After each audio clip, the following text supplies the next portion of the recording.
Hello and welcome to This Week in East Brunswick, the town's own news and information program.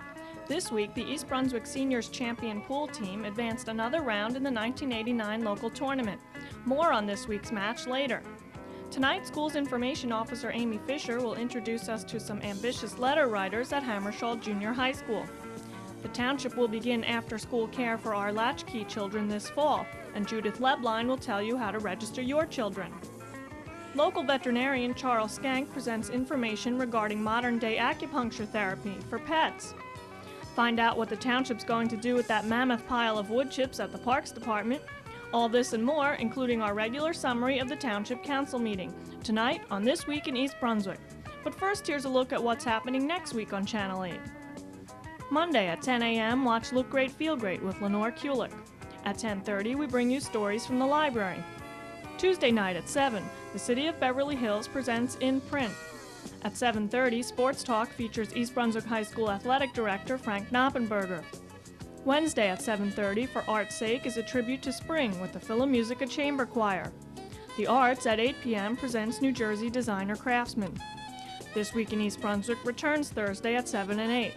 EB People at 7:30 features a historic look at East Brunswick with longtime resident Bill Kramer and former township historian Rich Walling. Check the Channel 8 program guide for Saturday recasts of the week's programming.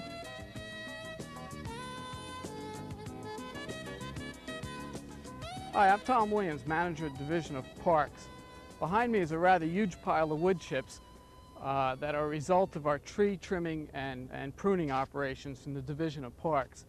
The Department of Recreation, Parks and Community Services is offering these wood chips to residents free of charge.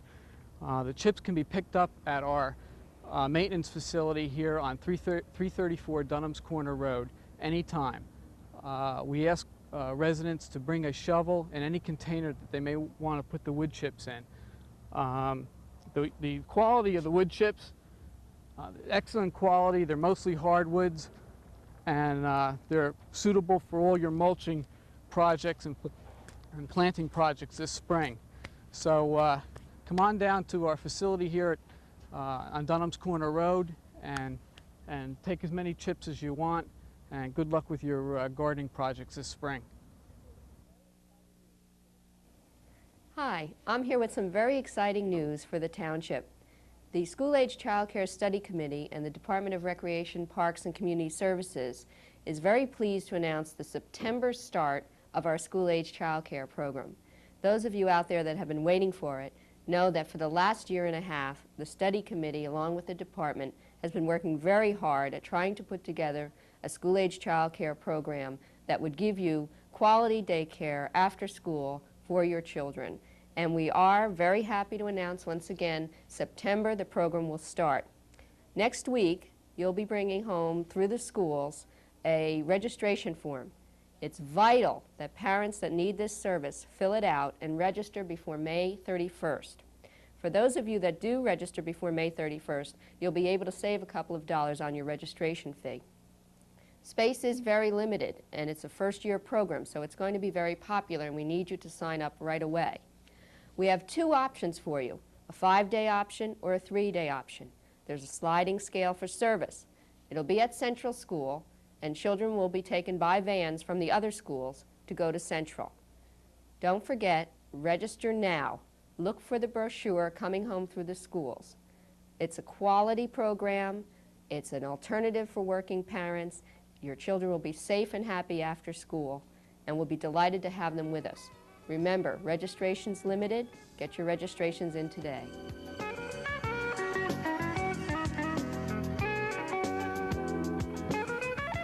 Hi, I'm Amy Fisher, and I'm the information officer for the school system. Today, I'm at Hammarskjold School with a 6th grader, Danny Simon, who's going to tell us about the participation of his class in something called the Great Male Race. Hi, Danny. Hi. Well, it started from, we got a letter from a girl in Long Island which told us about the Great Male Race, and then we all wrote back to her, which was about a little more than 100 letters, and then our teachers made us, they gave us addresses in different states, and we wrote to the different states just exactly what Cindy wrote to us, and some of us got responses and some didn't get anything. And where did you get a letter back from? Wisconsin. What are your teachers' names? Mrs. Takvorian and Mrs. Bassano. Was this assignment fun for you to do? Yes, very. And what did your letter say that you got back from Wisconsin? What did the person say who wrote back to you? Well, they told about their family, and they said about their school, and they told about what their environment was like and what they did when they had spare time. Do you think maybe you'll get some more letters back then, too? Could be. Yeah, maybe. Will you continue to write to any of these people afterwards? Probably. In the background, we hear some of the other students who've already received letters, and they've come from all over the United States in places like Idaho and Iowa, and others from Wisconsin. So lots of mails coming to Hammarskjold School. Thank you very much for being here, Danny. Thank you. Hi, I'm Nancy Gafrida, and I'm going to tell you about 14 and Holding. Candace F. Ransom, author of 13, has completed its sequel, 14 and Holding, in July of 1987. 14 and Holding takes place in the 80s at W.T. Woodson High, a typical nowadays high school. This setting is very appropriate because teens can relate to both this common setting and the problems that go along with it. Kobe Roberts, an ordinary 14-year-old, is now entering W.T. Woodson High as a freshman. More than anything, she wants to be accepted by the in crowd, which is going to be very difficult for her. As soon as Kobe gets into homeroom, the Biggest Loser Sandy sticks to her like a leech. Kobe tries losing her, though it is fruitless. She doesn't have the heart to tell her to get lost, so she's stuck with her. And to make things worse, Jeanette Adams, a cold-hearted brute, wants to beat up Kobe. Jeanette does everything from hiding Sandy and Kobe's gym clothes to getting Kobe in trouble with Kobe's home ec teacher, Miss Channing. She has it in for Kobe and gave her an F the very first marking period on her report card. Will Jeanette get off of Kobe's back? Will Sandy ever leave Kobe's side so she can make friends? So far, Kobe's still 14 and Holding. I thought that this book was a very descriptive and well-written book. It was as if you were in these situations yourself. It explained the trauma of first entering a new school with a little humor to make it more enjoyable. I recommend this book to both boys and girls from ages 11 and over because they can easily relate to these experiences. If you would like to read 14 and Holding, you'll find it in the young adult section along with many others at the East Brunswick Public Library. Hello, I'm Peter Balsamo, and welcome to this edition of DVM, Doctor of Veterinary Medicine, with Charles T. Skank of the Edinburgh Veterinary Hospital, located right here in East Brunswick. This week's topic is canine acupuncture. Previously an unorthodox treatment for humans as well as animals, acupuncture was recently approved by the American Veterinary Medical Association and is used to treat a variety of disorders in domestic animals. This is Jamie Skuse, and his owner, Ms. Skuse. And Jamie came to us in January of this year, and at that time he was having a lot of difficulties. And perhaps Ms. Skuse would like to say just what was happening in January that she brought him to us, considering acupuncture. He was having a great deal of trouble standing. His legs would not hold him up. His hind legs would spread out to the side, and he'd always have to put them back to, to hold him firm. And I had heard about acupuncture, and I made a call, and Dr. Skank said he would take him on as a patient. Have you seen a marketable amount of results? There's been a great amount of results. Oh, great amount. Great amount. He runs, he plays now, And before then he couldn't even walk? he had a lot of trouble. He was dragging his hind legs. He's walking upstairs now. He was having difficulty. I had to carry him outside. And now he's able to walk up the stairs on his own. So why don't you demonstrate the procedure for us and explain it as... All right, this procedure, this will be Jamie's 9th or 10th treatment. This will be his 10th treatment.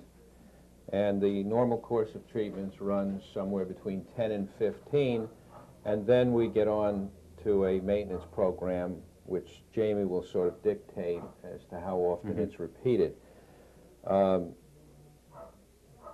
What we'll do here this morning is to locate some acupuncture points by the use of a device to measure the electrical current in the skin. And what is this called? This is called a habiki, And I'll demonstrate in just a moment how we determine an acupuncture point.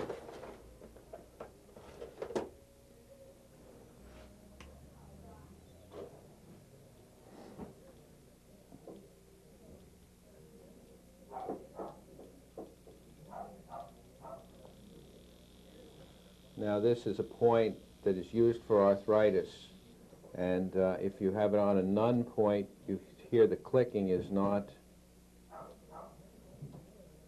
very much, but if you put it on the acupuncture point itself, you know you're there.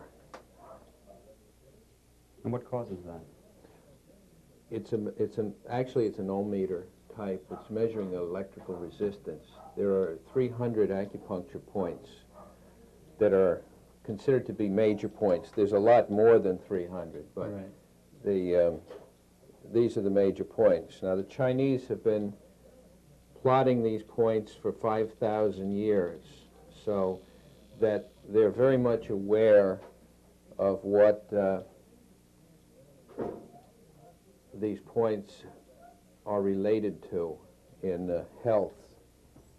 Now, if you note that Jamie stood very still while we placed these needles, he doesn't mind these needles being placed.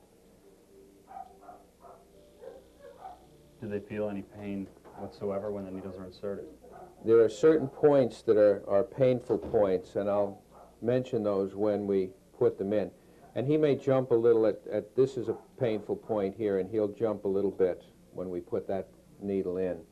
But he doesn't really mind it. You can see he's not... yeah, painful but bearable. Painful but bearable is a good term. And this is an acceptable method according to the American Veterinary Medical Association? Yes, it's just been accepted as a modality, and they are planning to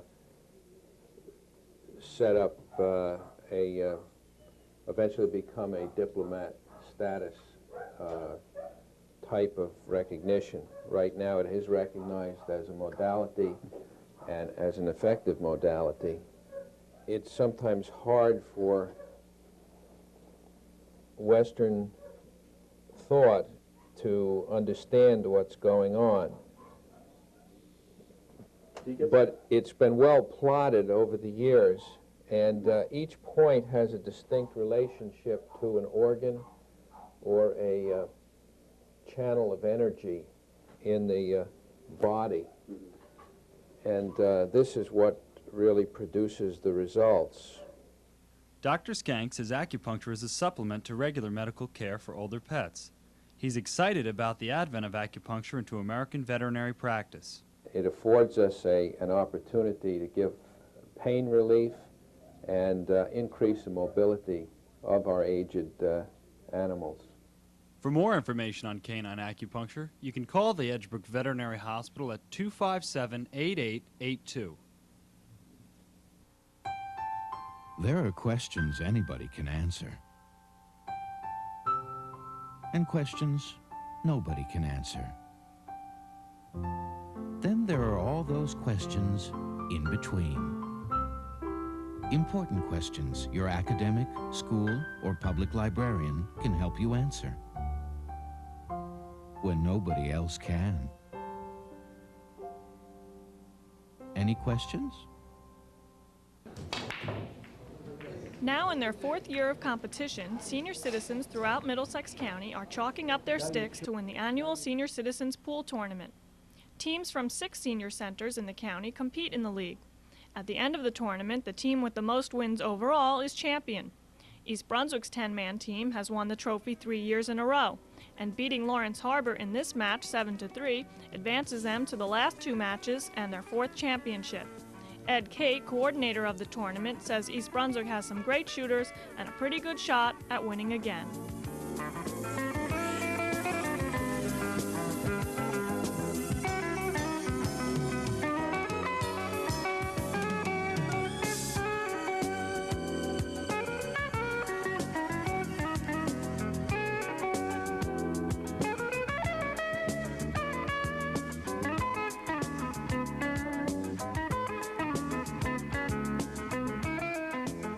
Hi, my name is Jim Muzikowski. I'm with the East Brunswick Foundation.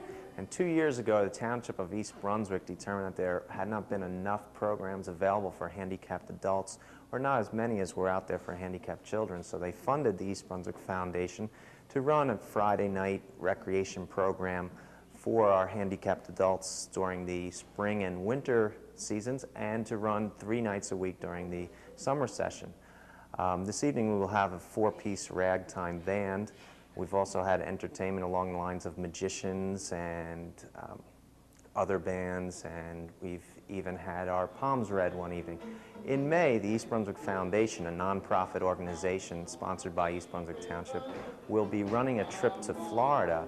Anyone interested in going on this trip or sending a handicapped person on this trip, feel free to call us any evening at 521-4104. And thank you very much.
Hello, and welcome to Consumer Aware.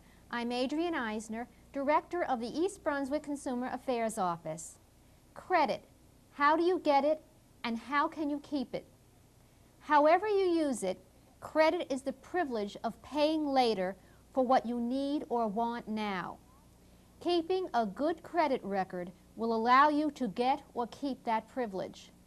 Credit is not an extension of your income. It is a service you pay for over time. You get credit based on your ability to use and repay it. While credit is convenient, allows you to use goods and services while paying for them, and is a way to handle financial emergencies such as car trouble, it also has disadvantages.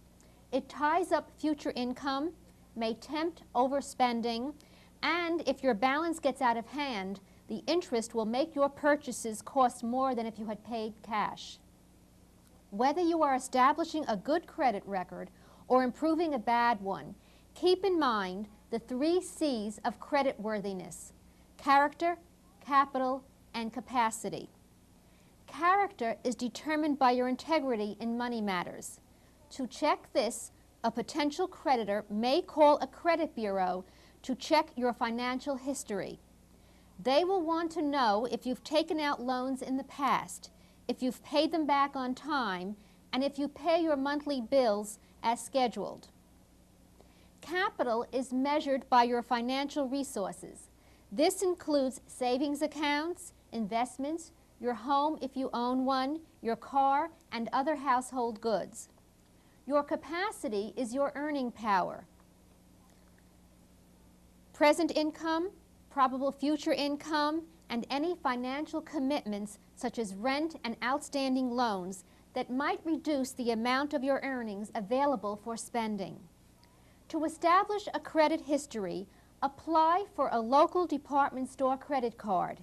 Then use it and pay the balance off each month. This way, you'll pay no interest while you show your reliability as a customer. You can also take out a small loan and use the money to pay it back on schedule. This will show up on your credit record and establish your ability and willingness to repay debt. Credit repair companies offer to clean up your credit records for a fee, anywhere from $50 to over $1,000. No one can erase a bad credit record if the record is correct. Also, there's nothing the credit repair company can do that you can't do yourself for little or no money. You can look up credit bureaus in the yellow pages to get a credit report on yourself. Get your complete credit picture by asking each one if they maintain a file on you. It is a good idea to check your own credit record, whether you're trying to improve it or just establish it. This way, if there is anything on your credit history that is reported inaccurately, you can get it corrected. But remember, accurate, adverse credit information may be reported for 7 years, and bankruptcy can be reported for 10. If you have any other questions about obtaining credit, please contact us at the East Brunswick Consumer Affairs Office. We are located in the Municipal Building. Our hours are from 9 until 5, Monday through Friday. The telephone number is 390-6954. Thank you for joining me on Consumer Aware. See you again next time.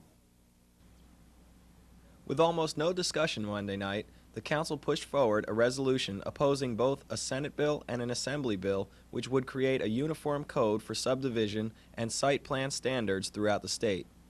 The bills, stemming from the recent controversy over the potentially dangerous use of treated plywood in the construction of many multi-unit housing complexes, has the Council miffed.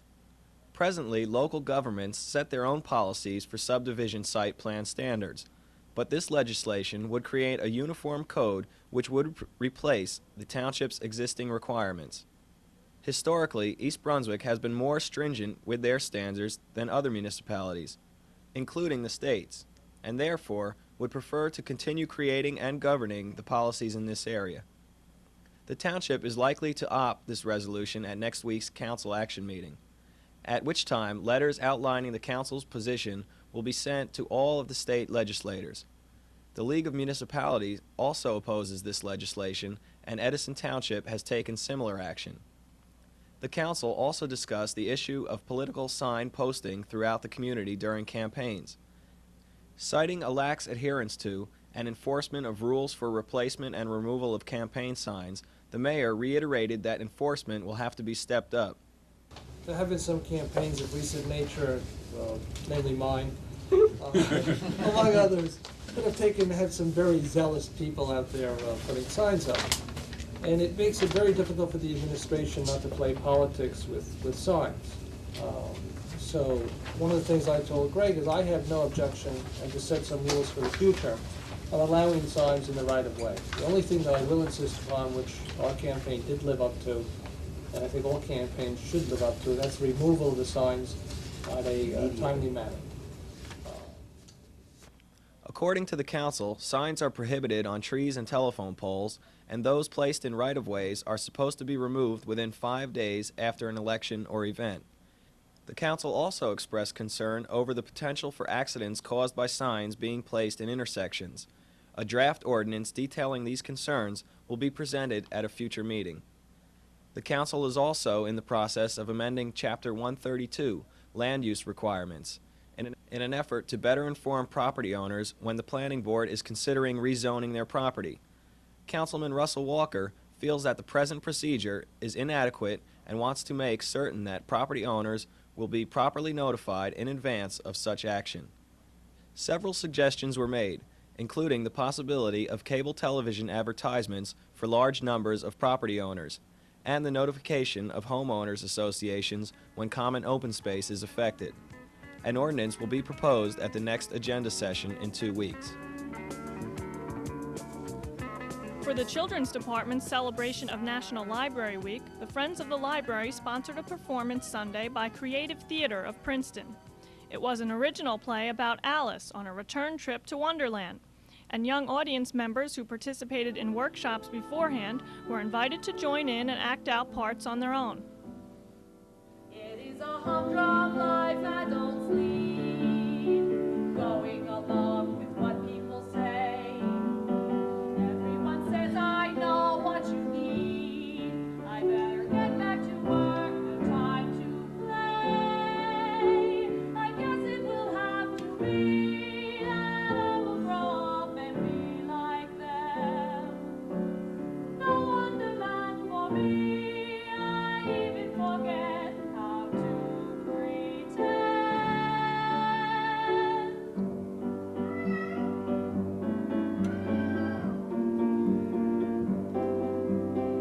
I remember a garden that reminds me of paradise. I recall a tea party, and I think I was talking to mice. Mother said it was all in my head, but she wasn't there to see the wonderful, mystical, magical things. It's all coming back to me. Did I go through a mirror? And was everything backwards there? A bizarre little chess game where I struggled to get to my square.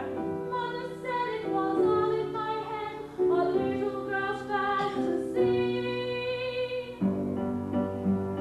Where's chess? I threw him in the toy box.